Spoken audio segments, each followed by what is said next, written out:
제14장. 홍해를 건너다. 주님께서 모세에게 말씀하셨다. 너는 이스라엘 자손에게 말하여 오던 길로 되돌아가서 밋돌과 바다 사이에 비아히로다 곧 바알스본 맞은쪽 바닷가에 장막을 치라고 하여라. 그러면 바로는 이스라엘 자손이 막막한 광야에 갇혀서 아직 이 땅을 헤매고 있을 것이라고 생각할 것이다. 내가 바로의 고집을 꺾지 않고 그대로 둘 터이니 그가 너희를 뒤쫓아올 것이다. 그러나 나는 바로와 그 군대를 물리침으로써 나의 영광을 드러낼 것이니 이집트 사람들이 이것을 보고서 내가 주님임을 알게 될 것이다. 이스라엘 자손은 모세가 시키는 대로 하였다. 이스라엘 백성이 도망쳤다는 소식이 이집트의 왕의 귀에 들어갔다. 그러자 바로와 그의 신하들은 이 백성에 대한 생각을 바꾸었다. 우리에게 종살이하던 이스라엘 백성을 이렇게 풀어주어 놓아보내다니 어쩌자고 이렇게 하였는가 하고 후회하였다. 바로는 병거를 갖추고 그의 군대를 이끌고 나섰다. 그는 특수병거 600대로 편성된 정예부대와 장교들이 지휘하는 이집트 병거부대를 모두 이끌고 나섰다. 주님께서 이집트의 왕 바로의 마음을 고집스럽게 하시니 바로가 주님의 보호를 받으면서 당당하게 나가고 있는 이스라엘 자손을 뒤쫓았다. 마침내 바로의 모든 병거와 기마와 그의 기병과 보병으로 구성된 이집트 군대가 이스라엘 백성을 추격하여 그들이 진을 치고 있는 비하이롯 근처 바알스본 맞은쪽 바닷가에 이르렀다. 바로가 다가오고 있었다. 이스라엘 자손이 고개를 들고 보니 이집트 사람들이 그들을 추격하여 오고 있었다. 이스라엘 자손은 크게 두려워하며 주님께 부르짖었다. 그들은 모세를 원망하며 말하였다. 이집트에는 여자리가 없어서 우리를 이 광야에다 끌어내어 죽이려는 것입니까? 우리를 이집트에서 끌어내어 여기서 이런 일을 당하게 하다니 왜 우리를 이렇게 만드십니까? 이집트에 있을 때 우리가 이미 당신에게 말하지 않았습니까? 광야에 나가서 죽는 것보다 이집트 사람을 섬기는 것이 더 나으니 우리가 이집트 사람을 섬기게 그대로 내버려 두라고 하지 않았습니까? 모세가 백성에게 대답하였다. 두려워하지 마십시오. 당신들은 가만히 서서 주님께서 오늘 당신들을 어떻게 구원하시는지를 지켜보기만 하십시오. 당신들이 오늘 보는 이 이집트 사람을 다시는 볼 수 없을 것입니다. 주님께서 당신들을 구하여 주시려고 싸우실 것이니 당신들은 진정하십시오. 주님께서 모세에게 말씀하셨다. 너는 왜 부르짖느냐? 너는 이스라엘 자손에게 명하여 앞으로 나아가게 하여라. 너는 지팡이를 들고 바다 위로 너의 팔을 내밀어 바다가 갈라지게 하여라. 그러면 이스라엘 자손이 바다 한가운데로 마른 땅을 밟으며 지나갈 수 있을 것이다.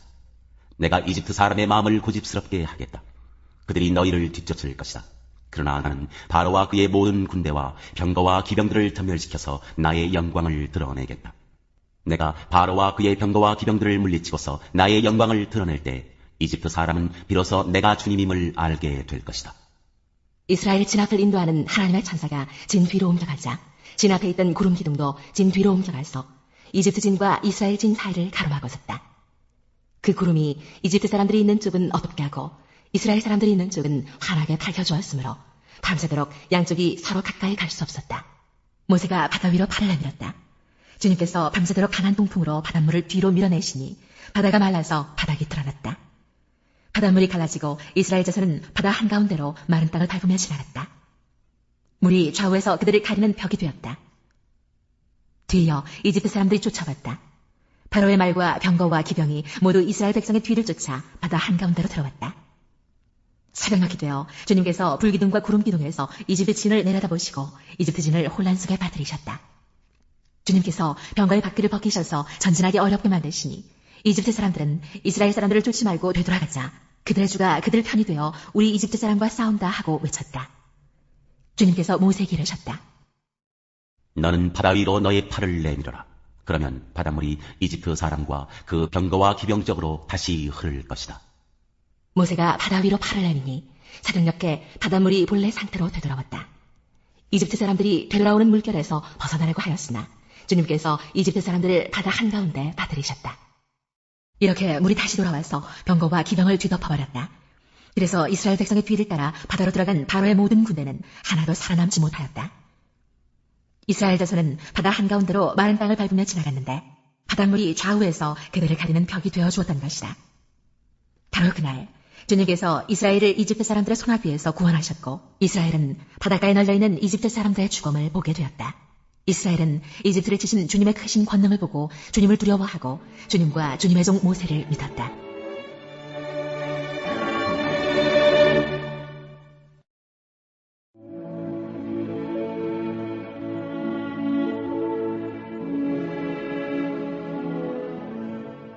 제17장. 남을 죄짓게 한 용서, 믿음, 종의 도리.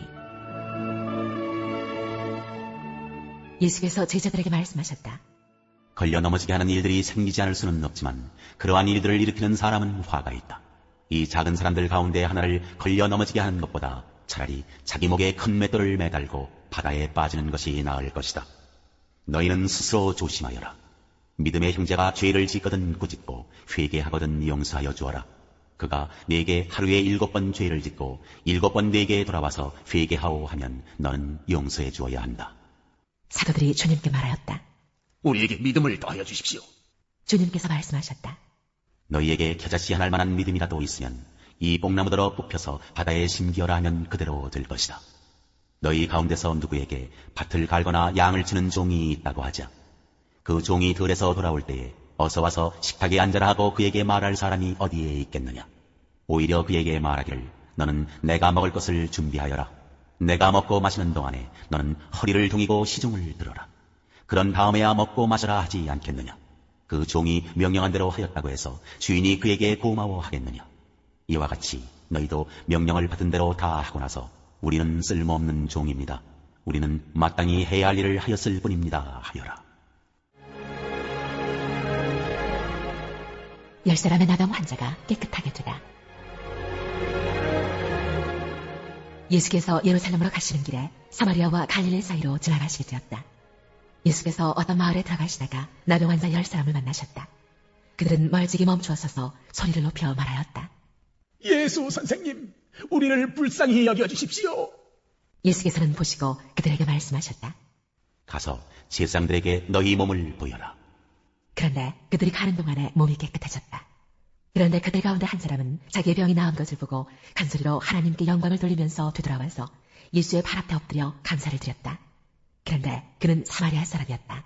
그래서 예수께서 말씀하셨다. 10사람이 깨끗해지지 않았느냐? 그런데 9사람은 어디에 있느냐?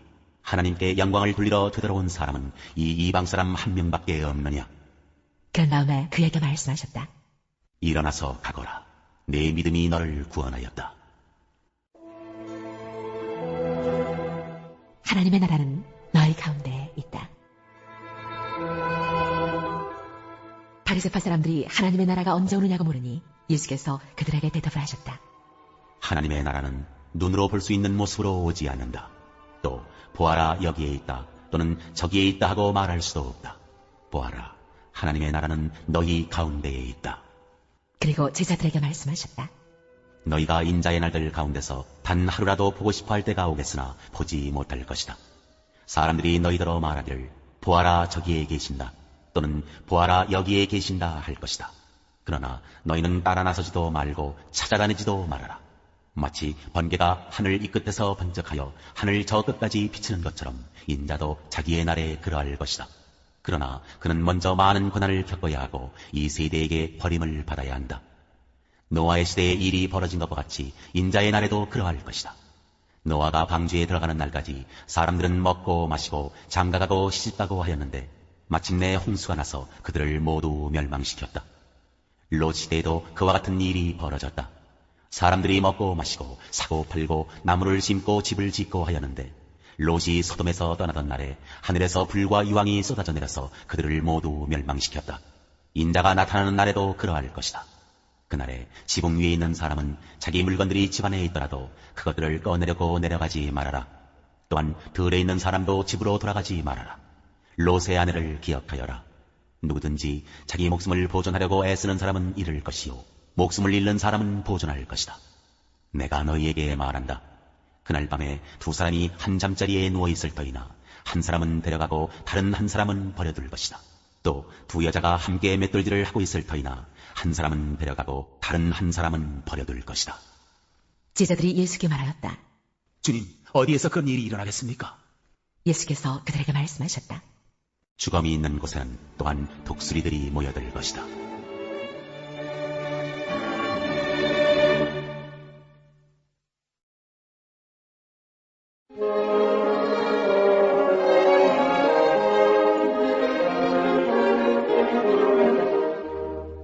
제32장. 엘리후의 발언. 욥이 끝내 자기가 옳다고 주장하므로 이 세 사람은 욥을 설득하려고 하는 노력을 그만두었다. 욥이 이렇게 자기가 옳다고 주장하면서 모든 잘못을 하나님께 돌리므로 옆에 서서 듣기만 하던 엘리후라는 사람은 듣다 못하여 분을 더 이상 참지 못하고 화를 냈다.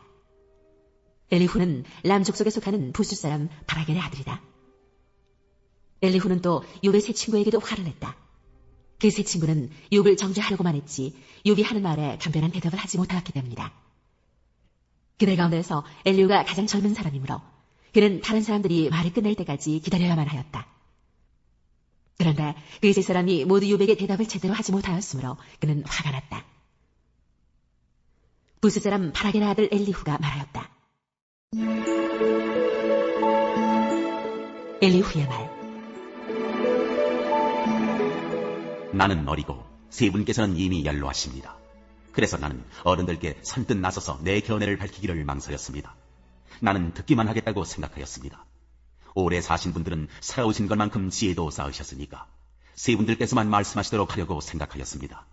그러나 깨닫고 보니 사람에게 슬기를 주는 것은 사람 안에 있는 영, 곧 전능하신 분의 입김이라는 것을 알았습니다. 사람은 나이가 많아진다고 지혜로워지는 것이 아니며 나이를 많이 먹는다고 시비를 더 잘 가리는 것도 아니라는 것을 알았습니다. 그래서 나도 생각하는 바를 말씀드리고자 합니다. 내가 하는 말을 들어주시기 바랍니다. 세 분이 말씀하시는 동안에 나는 참으며 듣기만 하였습니다. 세 분이 지혜로운 말씀을 찾으시는 동안에 나는 줄곧 기다렸습니다. 나는 세 분이 하시는 말씀을 주의 깊게 들었습니다. 그런데 세 분께서는 어느 한 분도 욥 어른의 말을 반증하거나 어른의 말에 제대로 답변하지 못하셨습니다. 그러고서도 어떻게 지혜를 발견했다고 주장하실 수 있으십니까? 세 분께서 이 일에 실패하셨으니 내가 이제 욥 어른으로 하여금 하나님의 대답을 들으시도록 하겠습니다. 욥 어른이 나에게 직접 말을 걸어온 것이 아니므로 나는 세 분께서 말씀하신 것과는 다른 방식으로 욥 어른께 대답하겠습니다. 욥 어른께서는 들으십시오. 세 분 친구가 놀라서 말을 하지 못합니다. 그분들은 어른께 아무런 대답도 하지 못합니다. 그런데도 내가 그들이 입을 다물 때까지 기다려야 합니까? 이제 그들은 할 말도 없으면서 그냥 서 있기만 합니다. 그럴 수 없습니다. 이제는 내가 대답하겠습니다. 내가 생각한 바를 말씀드리겠습니다. 이제는 더 이상 기다릴 수 없고 말을 참을 수도 없습니다.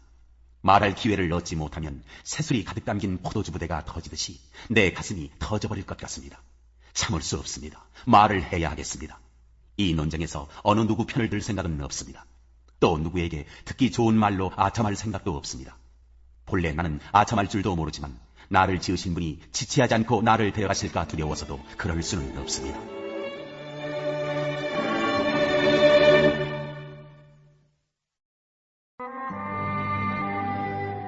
제2장. 여러분에게 또다시 아픔을 주지 않아야 하겠기에 나는 여러분에게로 가지 않기로 결심하였습니다. 내가 여러분을 마음 아프게 하더라도 나를 기쁘게 해줄 사람은 내가 마음 아프게 하는 그 사람밖에 누가 있겠습니까? 내가 이런 편지를 쓴 것은 내가 거기에 갔을 때에 나를 기쁘게 해야 할 바로 그 사람들에게서 내가 마음 아픈 일을 당하는 일이 없도록 하려는 것이었습니다. 나의 기쁨이 여러분 모두의 기쁨임을 여러분 모두를 두고 나는 확신하였습니다. 나는 몹시 괴로워하며 걱정하는 마음으로 많은 눈물을 흘리면서 여러분에게 그 편지를 썼습니다. 그러나 그것은 여러분을 마음 아프게 하려고 한 것이 아니라 여러분을 내가 얼마나 극진히 사랑하고 있는지를 알려주려고 한 것이었습니다. 잘못한 사람을 용서하라. 누가 마음을 아프게 하였다면 실은 나를 마음 아프게 한 것이 아니라 과장하지 않고 말해서 어느 정도는 여러분 모두를 마음 아프게 한 것이라 하겠습니다. 여러분 대다수는 그러한 사람에게 이미 충분한 벌을 내렸습니다. 그러니 여러분은 도리어 그를 용서해주고 위로해 주어야 합니다. 그 사람이 지나친 슬픔에 짓눌리는 일이 없도록 해야 합니다. 그러므로 나는 여러분이 그에게 사랑을 나타내어 보이기를 권합니다. 내가 그 편지를 쓴 것은 여러분이 모든 일에 순종하는지를 시험하여 알아보려는 것이었습니다. 여러분이 누구에게 무엇을 용서해주면 나도 용서해줍니다. 내가 용서한 경우가 있다면 그것은 그리스도 앞에서 여러분을 위하여 용서한 것입니다. 그렇게 하여 우리가 사탄에게 속아 넘어가지 않으려 하였습니다. 우리는 사탄의 속셈을 모르는 것이 아닙니다. 그리스도의 향기. 내가 그리스도의 복음을 전하려고 드로아에 갔을 때 주님께서 내게 거기에서 일할 수 있는 길을 열어주셨습니다. 그러나 나는 내 형제 디도를 만나지 못하여 마음이 편하지 않아서 그들과 작별하고 마케도니아로 갔습니다. 그러나 그리스도의 개선 행렬에 언제나 우리를 참가시키시고 그리스도를 아는 지식의 향기를 어디에서나 우리를 통하여 풍기게 하시는 하나님께 감사를 드립니다. 우리는 구원을 얻는 사람들 가운데서나 멸망을 당하는 사람들 가운데서나 하나님께 바치는 그리스도의 향기입니다. 그러나 멸망을 당하는 사람들에게는 죽음에 이르게 하는 죽음의 냄새가 되고 구원을 얻는 사람들에게는 생명에 이르게 하는 생명의 향기가 됩니다. 이런 일을 누가 감당할 수 있겠습니까? 우리는 저 많은 사람들처럼 하나님의 말씀을 팔아서 먹고 살아가는 장사꾼이 아닙니다. 우리는 하나님께서 보내신 일꾼답게 진실한 마음으로 일하는 사람들입니다. 우리는 하나님이 보시는 앞에서 그리스도 안에서 말하는 것입니다.